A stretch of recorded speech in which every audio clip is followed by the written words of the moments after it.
Hello दोस्तों, आज के और एक नई वीडियो में। तो आज के वीडियो में हम जानेंगे, जो आप ईजी पे का आईडी लेते हैं, लेने के बाद आप केवाईसी वगैरह सब कुछ कर देते हैं। बहुत से रिटेलरों का ये एक ही प्रॉब्लम आ रहा है ये, और मैंने भी अभी बात किया है कंपनी वालों से, क्या नहीं है क्या है। तो अब इसको हम डिटेल में समझते हैं। जब आप आईडी लेते हैं, केवाईसी वगैरह सब कुछ करते हैं, करने के बाद आपका जो एपीएस है, एपीएस और बैंकिंग सर्विस, मतलब एक तरह से वो बैंकिंग सर्विस है, वो एक्टिव नहीं होता है। बाकी सर्विस तो आपका चालू हो जाता है, मगर बैंकिंग सर्विस आपका चालू नहीं होता है। तो नहीं होने का रीज़न क्या है मैं बता देता हूँ।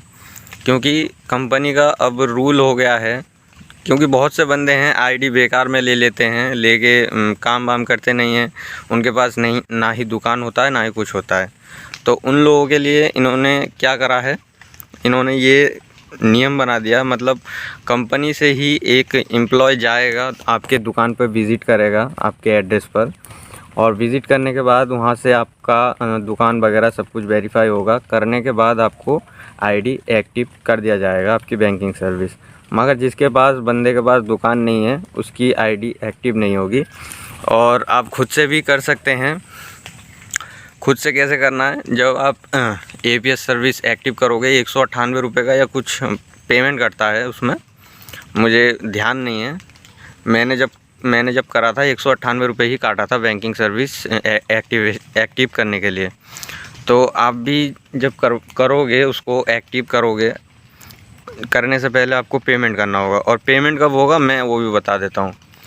ऐसा नहीं है कि आप पेमेंट करके आपका सर्विस चालू नहीं होगा, फंस जाओगे। तो भाई, जिसके एरिया में जो मतलब जिनको ये काम दिया गया है आईडी वेरिफिकेशन करने का, ये एरिया वाइज है। अगर आपके वहाँ पर कोई बंदा होता है ऐसा जो वेरीफाई करता है आपके एरिया में, अगर कोई होता है, जैसे कि सीएससी का सिस्टम होता है, डिस्ट्रिक्ट मैनेजर आके आपका दुकान वेरीफाई करता है, उसी तरह से ईजी पे में भी आपका दुकान वेरीफाई होता है। तो ऐसे ही जैसे डिस्ट्रिक्ट मैनेजर होते हैं, ऐसे ही कंपनी से कोई मैनेजर आएगा आपके घर पे या आपके दुकान पे, आके आपके डॉक्यूमेंट और आपके दुकान को वेरीफाई करेंगे। उसके बाद वो तुरंत ही आपके जो एपीएस सिस्टम है, बैंकिंग सर्विस एक्टिव करके चले जाएंगे। मगर अगर आपको एक्टिवेट करवाना है तो वहाँ पर जो अगर आपके एरिया में डिस्ट्रिक्ट मैनेजर होते हैं, क्योंकि अभी बहुत से रूरल एरिया में डिस्ट्रिक्ट मैनेजर वगैरह जैसे ये मैनेजर हैं, ये नहीं होते हैं जो आपके दुकान वेरीफाई करेंगे। हर डिस्ट्रिक्ट में अभी नहीं है, अभी काम चल रहा है फ़िलहाल, धीरे धीरे हो जाएगा। तो जिसके एरिया में नहीं है उसका पेमेंट नहीं कटेगा। तो ये सिस्टम मुझे एक तरह से अच्छा भी लगा, क्योंकि जो बेकार बंदे हैं आईडी लेके काम नहीं करते हैं, उनका तो आईडी चलेगा नहीं, क्योंकि बिना बैंकिंग के तो बेकार है। फिर एपीएस सिस्टम, एपीएस का आईडी लेने का मतलब क्या है, जब बैंकिंग ईपीएस ही आप यूज़ नहीं कर पाओगे तो लेने का कोई फ़ायदा नहीं है। तो मैं खुद भी बता रहा हूँ भाई, जिसको भी आईडी लेना है सोच समझ के लेना, अगर आपकी दुकान हो। और मैं इस वीडियो में दुकान की बात क्यों कर रहा हूँ, दुकान आपका होना ज़रूरी है, क्योंकि इसमें अब नियम कर दिया है, आपकी आईडी वेरिफिकेशन होगी, आपके घर पे या आपके दुकान पे, शॉप पे विज़िट करेगा वेरीफाई करने। कोई भी बंदा आ सकता है, कोई भी एम्प्लॉय आ सकता है कंपनी से, मगर जब तक आप वेरीफाई नहीं करवाओगे, अब देखो बेकार बंदे जो आईडी ले लेते हैं फोकट में, जिनको कुछ करना नहीं है, तो वो लेके फंस सकते हैं। क्योंकि अगर उनके घर पे भी अगर आ जाता है कोई, तो ना वो दुकान दिखा पाएंगे ना कुछ दिखा पाएंगे। अगर हाँ, उनके पास डिवाइस वगैरह पूरा सेटअप होता है घर में ही, तो आप शायद आपकी आईडी वेरिफिकेशन हो जाए। और आप वैसे भी कर देंगे, अगर आप उनको दिखाओ कि भैया हमें काम करना है, आपके पास कोई छोटा मोटा जगह भी है काम करने लायक, तो हो सकता है वेरिफिकेशन।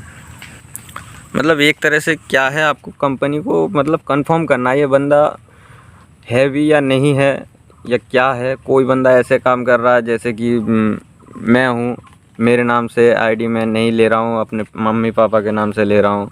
तो ये कुछ बंदे ऐसे भी कर रहे हैं। कोई देखो माइनर है, छोटा है, बच्चा है, जिसको समझ है इन चीज़ों की, वो भी क्या कर रहा है, आईडी ले रहा है। उसका 18 साल अभी पूरा ही नहीं हुआ, वो भी आईडी लेके बैठ गया है। तो ऐसे बंदों को, ऐसे बंदों के लिए ही ये सिस्टम लॉन्च किया है कंपनी ने। तो भाई, जिसको भी आज की ये वीडियो समझ में आया हो मैं क्या कहना चाह रहा था और किस किस को समझ में आया कमेंट में ज़रूर बताएं, और वीडियो अच्छा लगा हो तो प्लीज़ हमारे चैनल को सब्सक्राइब कर लें, और ऐसी इन्फॉर्मेशन जानने के लिए हमारे चैनल पे बने रहें, क्योंकि जब भी हम कोई नया वीडियो अपलोड करेंगे तो सबसे पहले नोटिफिकेशन पाने के लिए आपका चैनल सब्सक्राइब होना ज़रूरी है। तो चैनल को सब्सक्राइब कर लेना।